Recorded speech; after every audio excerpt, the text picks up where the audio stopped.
संकेत करते हैं ये हमारे काका दादा हरे इनके जमाने वाली है। हाडी जा जा महाराज हरे बगलिया जा जा लइका कहे का हम काले हैं तो क्या हुआ दिल वाले हैं। हम काले हैं तो क्या हुआ दिल वाले हैं। हम काले हैं तो क्या हुआ दिल वाले हैं। हम काले हैं तो क्या हुआ दिल वाले हैं। हम तेरे तेरे तेरे चाहने वाले हैं। हम तेरे तेरे तेरे चाहने वाले हैं। हम काले हैं तो क्या हुआ दिल वाले हैं। हम काले हैं तो क्या हुआ दिल वाले हैं। हम काले हैं तो क्या हुआ दिल वाले हैं। कहे काले को पिया काला न कहो काला सब में आला है। काली पुतली काला काजल वो माय डियर आंख में रहने वाला है। रे वाह बेनी चाचा समझे जाया लड़की कहे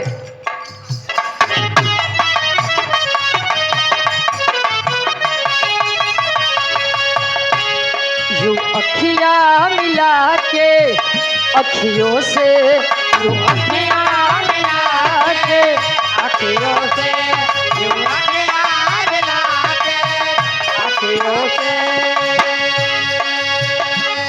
परदेसी मुझे तू लूट गया।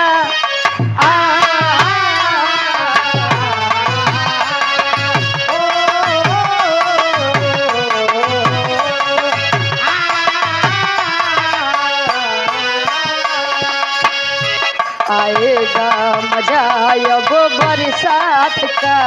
आएगा मजा वाह बरसात का। आएगा मजा बरसात का। तेरी मेरी दिलकश मुलाकात का। तेरी मेरी दिलकश मुलाकात का। तेरी मेरी दिलकश मुलाकात का। कहे चांदनी चांद से होती है सितारों से नहीं। मोहब्बत एक से होती है हजारों से नहीं। चांदनी चांद से होती है सितारों से नहीं। मोहब्बत एक से होती है हजारों से नहीं। चांदनी चांद से होती है सितारों से नहीं। मोहब्बत एक से होती है हजारों से नहीं। जब घटाओं से बूंद जोर से बरसती है तुझसे मिलने को तेरी जान में तरसती है। घटाओं से बहुत जोर से बरसते हैं। तुझसे मिलने को तेरी जान में तरसते हैं। घटाओं से बहुत जोर से बरसते हैं। तुझसे मिलने को तेरी जान में तरसती है। रमेश यादव भैया जी अंदाज जो देखा जालिम का अंदाज देखा जालिम का अंदाज देखा जालिम का। अंदाज जो देखा जालिम का सब्र का बांध मेरे टूट गया।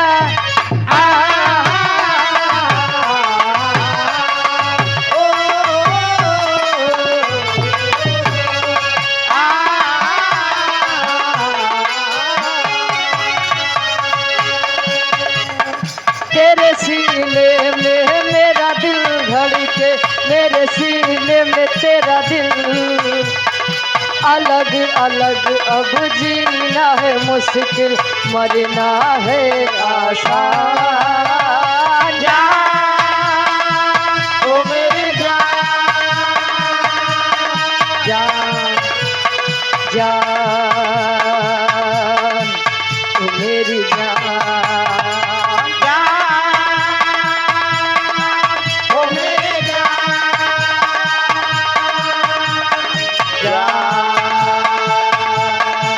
ओ मेरी जान ओ मेरी जान। कसम खा के कहो मुस्कुरा के कहो हाँ कहो न कहो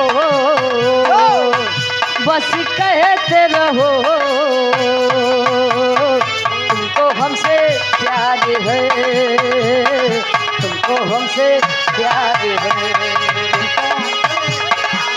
वो हमसे प्यार है, हमको हमसे प्यार है, तुमको हमसे प्यार है, हमको तुमसे प्यार है। बात करा महाराज खड़ा बहन तो बड़ा मुंह बनाई के कहे वाह आय? हर जगह न बनवे के चाहिए। वाह ए भैया अरे आए बटन बढ़िया रविवार के उपलक्ष्य में यहाँ कार्यक्रम गावे बदे यहाँ स्वयंवर करवावत है बा बिया होत बा। हम यही ना समझ पाए महाराज कुल कलाकार एक कहते आयाब के क्षेत्र के गवैया में यानी इस सूरज यदुवंशी एक कहते समझ में ना आवत कि इनकर मानिक बाकी सबके मानिक। ए भैया रामायण में जौन वाल्मीकि जी रामायण लिखे हैं आ जवन तुलसीदास लिखे हैं, तुलसीदास लिखे हैं कि उ कौआ माई सीता के पैर में चोंच मारे रहन। अब वाल्मीकि जी जवन रामायण लिखे रहे हैं वो बताओ इनके स्तन में चोंच मारा था। ओ बता इनके स्तन में चोंच मारे रहन।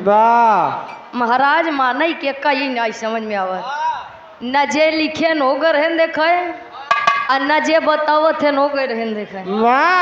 तो सूरज यदुवंशी जी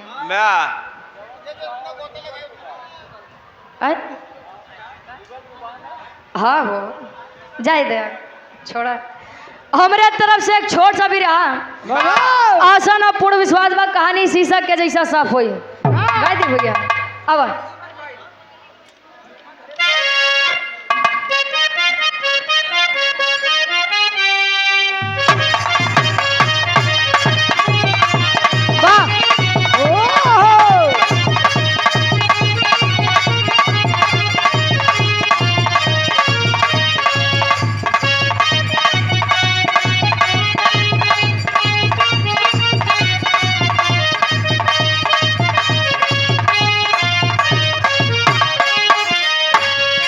सुयोग भैया के फोन आया फरमाइश बा ज्यादा ना बस एक लाइन भैया दुल्ही कहे हाथ जोड़ी कहतानी जनी जकल कहतिया बंगलिनिया सवतिया बंगलिनिया सवतिया मारी देई सूरज तोहर मतिया बंगलिनिया सवतिया मारी देई सूरज तोहर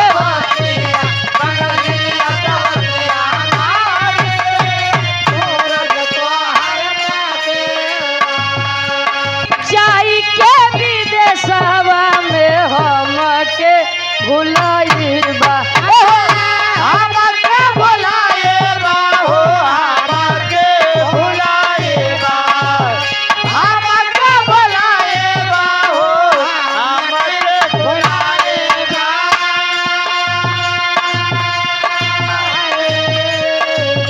ओही सावतिनिया पे राजा जी लोभाइबा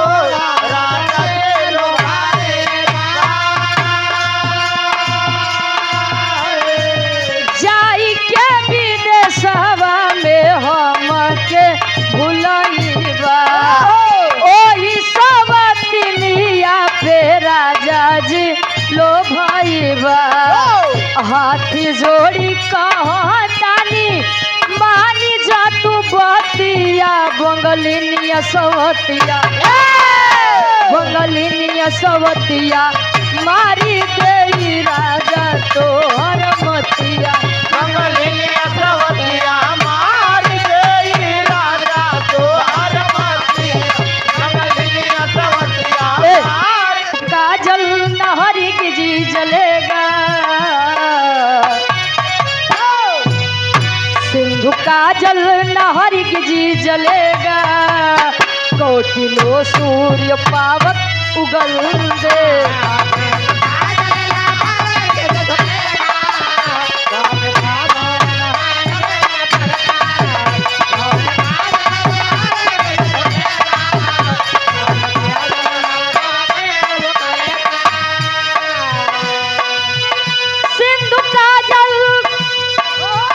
सिंधु काजल नारी की जी चलेगा।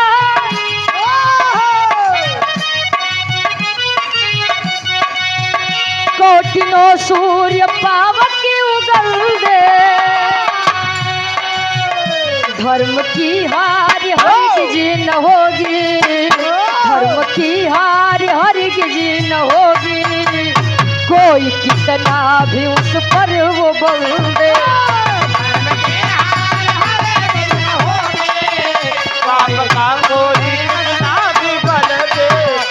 राम आधार होमगार्ड मई पर आप गार्जियन जी के द्वारा 101 रुपए का महान आशीर्वाद, चरणों में कोट कोट नमन है आशीर्वाद के चाह रही।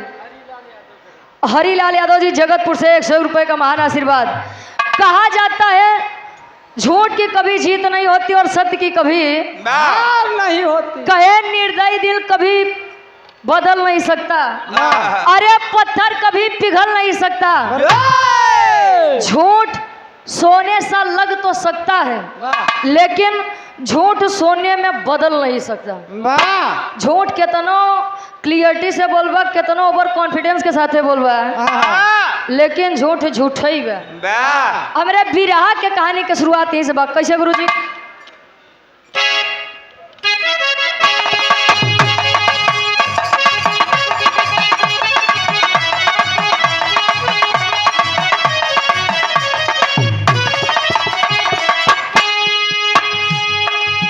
किया था भूल रावण सीता को चुरा करके, किया था भूल रावण सीता को चुरा करके, समझाए राम फिर भी दूत को पठा करके।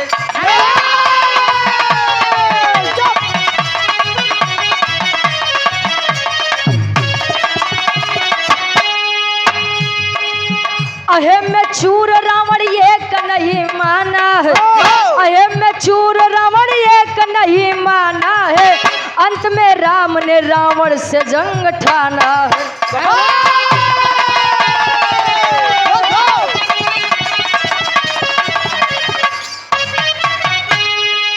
मरा जब मेघनाथ लक्ष्मण के हाथों से, क्रोध में होठ रावण काट लिया दांतों से।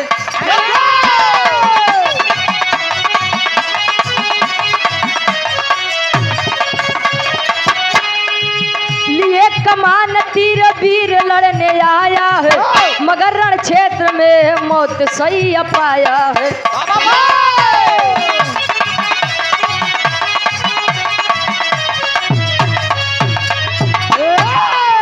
शास्त्री बाकी अभी राम के मन में आया, शास्त्री बाकी अभी राम के मन में आया, शास्त्री बाकी अभी राम के मन में आया, शास्त्री बाकी अभी राम के मन में आया, मगर तभी भगवान ने लक्ष्मण को पास बुलवाया।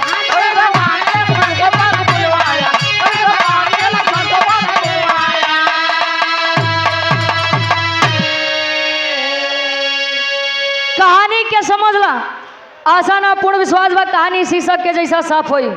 जब रावण माई सीता के लंका नगरी में ले गया, प्रभु श्री रामचंद्र जी कईयों दूत भेजे। ऐसा है रावण मानी जाए, झूठा युद्ध न कर।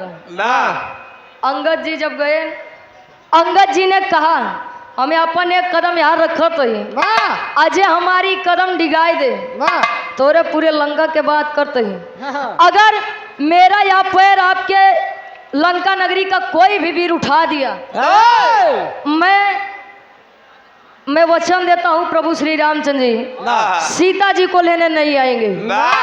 अब लंका के एक एक वीर मार जाए कि अंगद के गोड़वा पकड़े यार खींचे, कुछ भवे नहीं भाई। लंका नगरी के वीर धीरे धीरे जब हार माने लगे, रावण स्वयं अंगद का पैर पकड़ने चला, तब ले अंगद अपन गोड़ो पीछे कैले।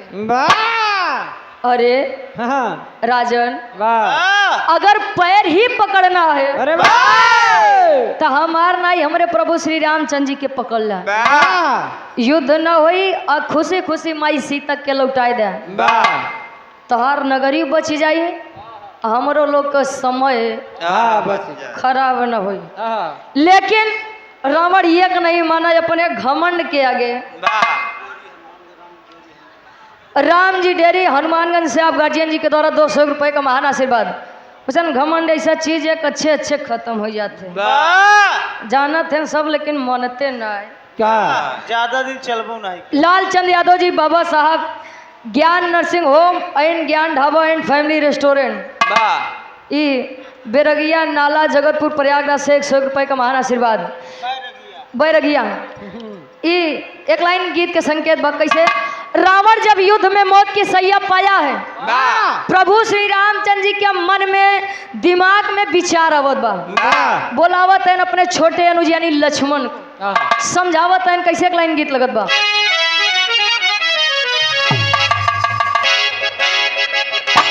यो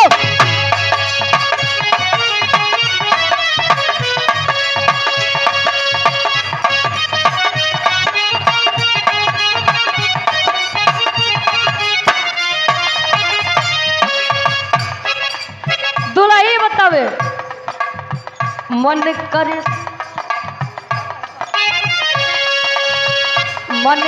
सिलावट पलोड़ा से कुछ दी जवानी रजऊ मन करे सिलावट पलोड़ा से कुछ दी जवानी रजऊ मन करे सिलावट पलोड़ा से कुछ दी जवानी रजऊ मन करे सिलावट पलोड़ा से कुछ दी जवानी रजऊ कवन सावत संगे काटो तारा चांदी लगा पे मच्छरदानी रजऊ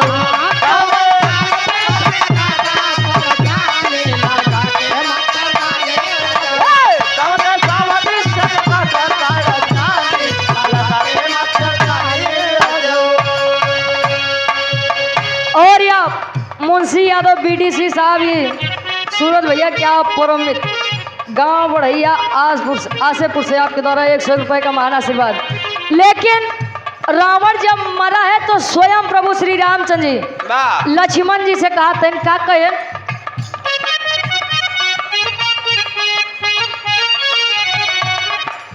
मुंशी यादव भैया जी जिला चंदौली से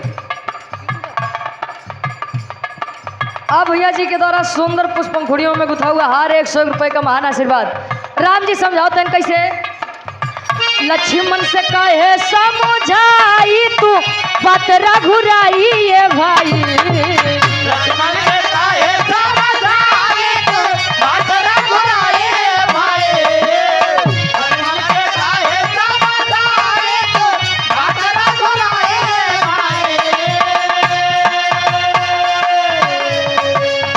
लक्ष्मण से कहे समझाई तू बात रघुराई ये भाई रावण पंडित के सरनिया में जाई तू सर ला झुकाई ये बाप रावण पंडित के सरनिया में जाई तू सर ला झुकाई ये भाई रावण पंडित के सरनिया में जाई तू सर ला झुकाई ये भाई लक्ष्मण जी से प्रभु श्री रामचंद्र जी कहें लक्ष्मण रावण जैसा ज्ञानी कोई नहीं था जो 6 महीना के बाद आगे जाए के जा नहीं जाए उसी बड़ ज्ञानी के हुए कहे तब कहे हम चाहते कि रावण अब जान ला एकदम आखिरी उनका समय चलत बा हम सोचता ही उनके मृत्यु पावे से पहले तू जाए के उनसे कुछ सीख ला 10 शीश वाला है इतना हल्के में उकार आखिर शंकर जी के भक्त रह हल्के में नाला जाई के उसे कुछ ज्ञान ले तब ले लक्ष्मण जी कहना अच्छा रावण जी से कहा था कि जाई के ज्ञान ले हम कहे लक्ष्मण छोटे भाई हो मेरे, वाह मैं जो कहता हूँ वाह कुछ सोच और विचार कर ही कहता हूँ। वाह अच्छा, पहले के समय में भय हरा रात रहे, वाह भय को हरने वाला भय हरा। वाह आज के समय में सब भय करा होता, वाह भय को पैदा करने वाला। वाह आज लक्ष्मण जी ना चाहते हुए भी राम जी की आज्ञा हेतु जा रहे हैं। कैसे? माँ शारदा डेयरी, बबलू यादव भैया जी, खानापुर हडिया, गांव सुदनीपुर से आपके द्वारा 101 रुपए का महान आशीर्वाद। कैसे?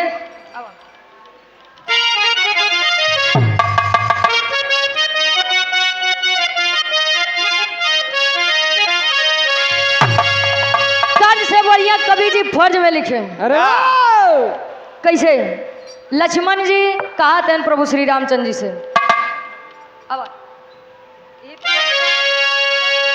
तक कैसे कटी है लाखनी अपने भैया के बतिया, पहुँच गई रावण के पजरवा बीरवा हो, पजरवा बीरवा हो, लिहले तार कसम बार, पजरवा बीरवा हो,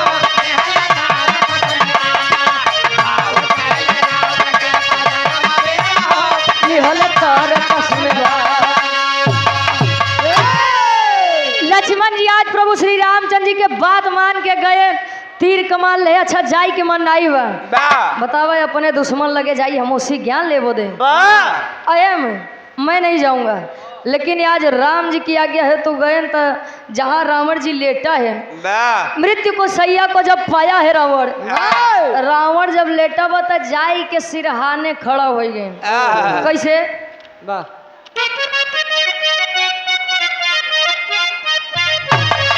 अरे खड़ा सिरहाने हो के दिहोले अवजिया, बोलला दसानन बुझ गईले नरजिया,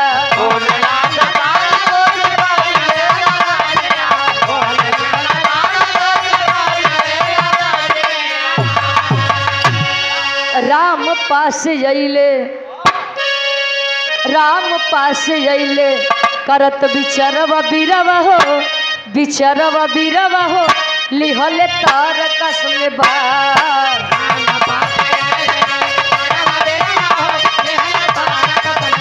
जियो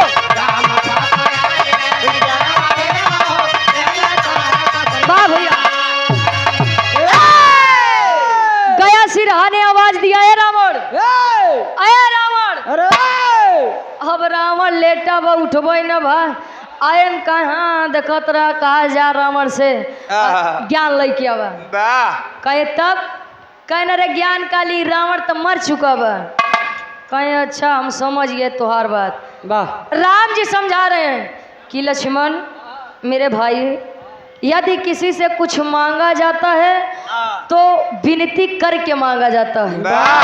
अब हमका कुछ मांगे बा तो कहा भैया तनी सदाई दे भैया, अब ऐसा तो काम ना है मुझे भैया, आज्ञा विनती आराधना करना पड़ता है।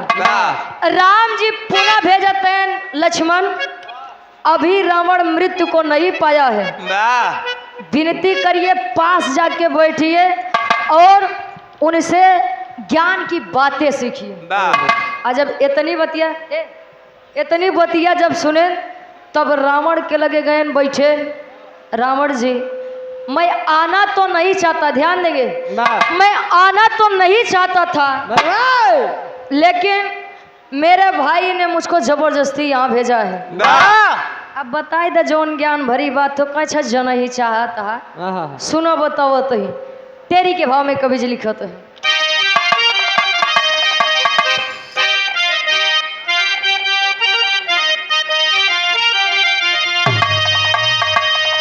अरे लखन के संकित भइले मनवा,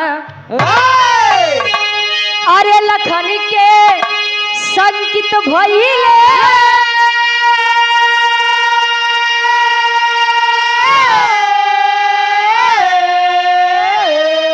अरे लखन के संकित भइले मनवा, खेला राजनीति कई खेल गईले रनवा, अरे रनवा, अरे रनवा।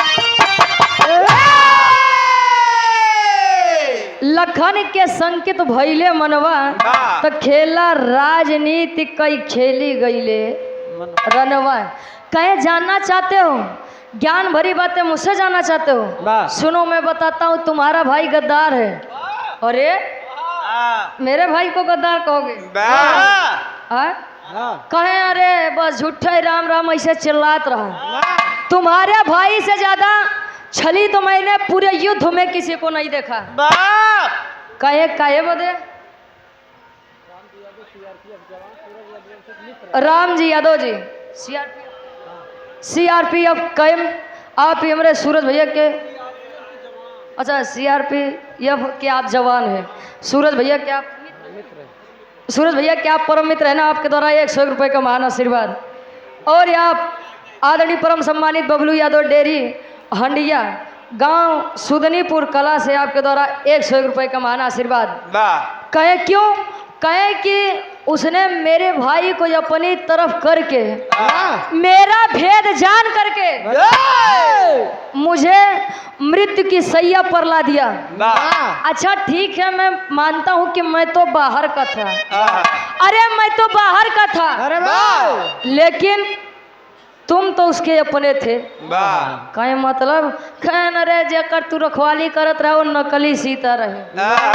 दिमाग खराब हो गया है, पागल हो गए हो। नकली सीता? कहे बे तू नहीं जानते, तार भैया बड़ा स्वार्थी इंसान है। नकली सीता को मैं हर करके लाया और नकली सीता के चक्कर में हमारे पूरे लंका के विनाश हुई है। नकली सीता के पहरेदार तुम बने। अरे अपने पत्नी का त्याग किए, महल के सभी सुखों से वंचित रहे अपने इस छली भाई के लिए। कहे मैं कैसे मान लूं कि मेरा भाई छली है? सोचिए, जो भाई कभी अपने भाई के ऊपर जान तक न्यौछावर करने के लिए तैयार था, आज वह भाई संके में हो गया। अगर कतो रावण जी सही बात हुई है तब तो राम भैया सही से हमका मुंह रख बनाए हैं। कहे मैं कैसे मान लूं कि आप सत्य कह रहे हैं? कहे नहीं मानोगे, जाई के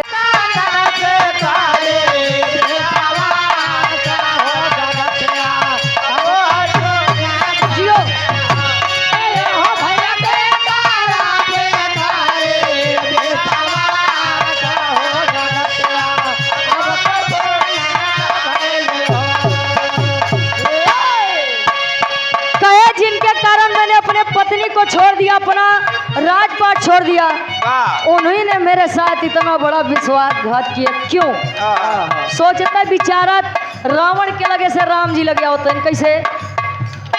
करत गुण नवा लक्ष्मण तब हो समनवा हो, कहे लगे राम से बचनवा हो, कहे लगे राम से बचनवा हो। ए हो भैया भेदावा छुपवला होई के खास जगतिया, अब त सुने लागे हो। ए हो भैया भेदावा छुपवला होई के खास जगतिया, अब त सुने लागे हो। ए हो भैया भेदावा छुपवला होई के खास जगतिया, अब त सुने लागे हो। सोचत बिचारत लक्ष्मण जी आज राम जी लगे जब आए, और राम जी लगे जब आए हैं तो मुंह लटकाए हैं। राम जी कहें क्या हुआ? सब ठीक तो है ना? क्या हुआ? कोई ज्ञान नहीं मिला क्या? कहे ज्ञान जौन मिला तौन मिला, वो ठीक हुआ है। एक ज्ञान ऐसा मिल गया, अगर आप रावण जी लगे भेजता न तो शायद आज हम ये भेद जानू न पाई। कैसा भेद? कहें सत्य बताइए, जिन सीता माँ की हम रक्षा के लिए तैनात थे वो सीता जी असली है कि नकली? अब राम जी सोचे न रे यार, ये बतिया इनके कहाँ से पता चली? अब जब इतनी बतिया सुने, कहें सत्य बताना प्रभु, सीता जी असली थी या नकली? कहें नकली।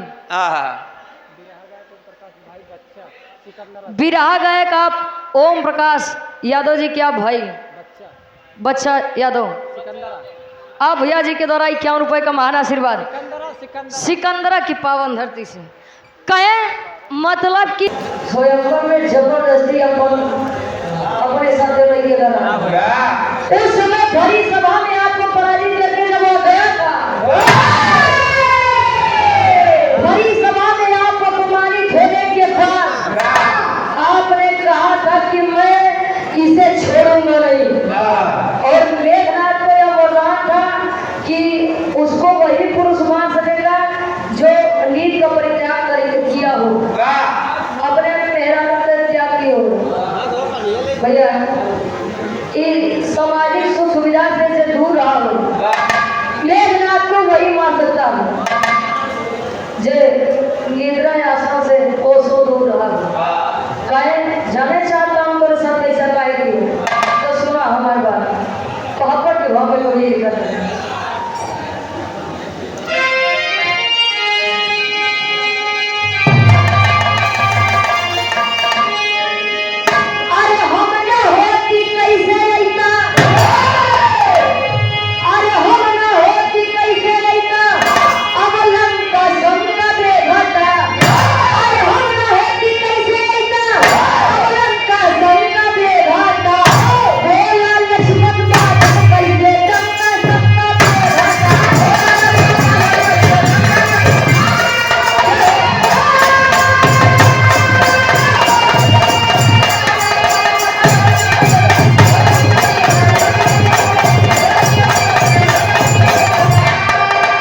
नहीं था।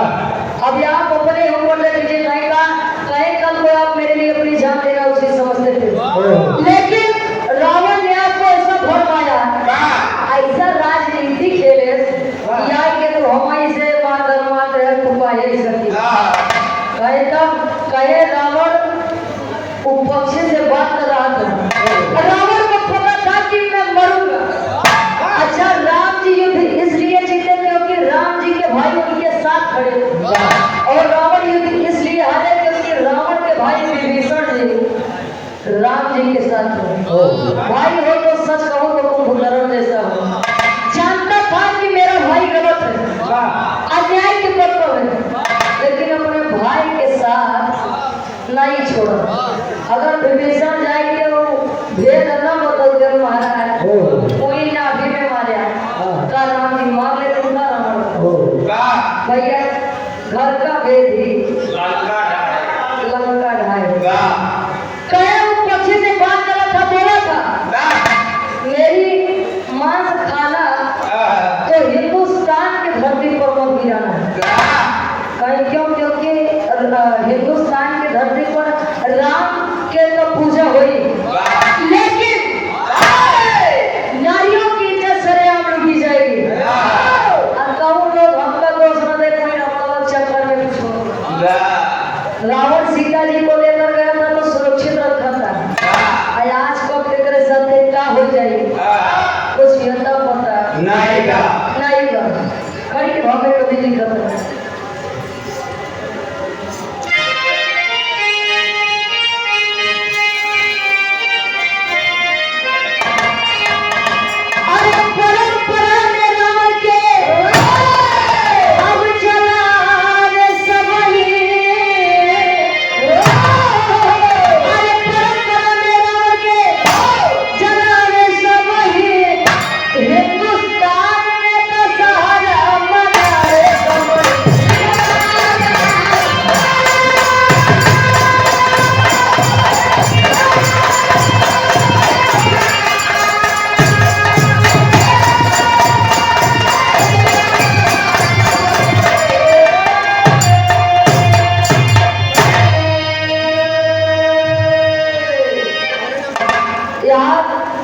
लक्ष्मण जी को बता देते लंका नगरी जीत के सीता जी के साथ राम जी वापस आए। जब सारा लोग मनाते थे रावण जी के पुतला मनाई के हर साल जलाते, लेकिन हमारे देश में या समाज में न जाने में कितना रावण के बाबू टला भैया उनका जलाने वाला उनका और सजा दे वाला क्यों नहीं, लेकिन रावण के पुतला जलावे वाले सब तैयार है। कभी नहीं कहते अरे कमियां बुराई में अच्छाई भी दिखाई, उनके ऊपर मनाई जब मुरी उठा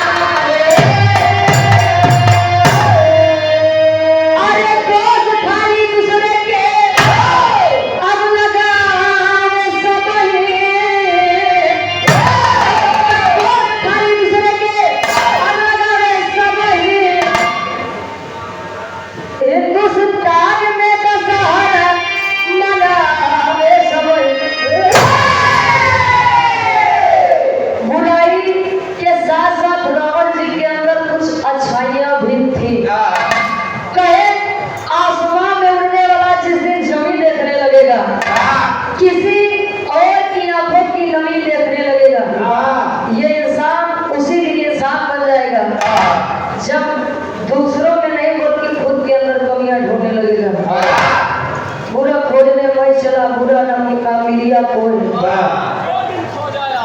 तो मुझसे बुरा ना एक अंगुली दूसरे पे क्यों ठोका तो तीन अंगुली तोरे पे इशारा कर दी। पहले आपको देखा बाद में दूसरे के देखा। ए भैया पहले के समय में राजतंत्र चलता था, यानी राजाओं का शासन। लड़कियां चाहिए जैसे हो कुछ आवे जाए ना, लेकिन राजा के लड़के बाद तू राजा बा। आज के समय में लोकतंत्र चलता है।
भैया मान लिया पूरे रामायण में सबसे बड़ा राजनेता था रावण था। आज के समय में हर घर में भी राजनेता है। और बिहार के शीर्षदान आखिरी में खानदान के पीछे पर अब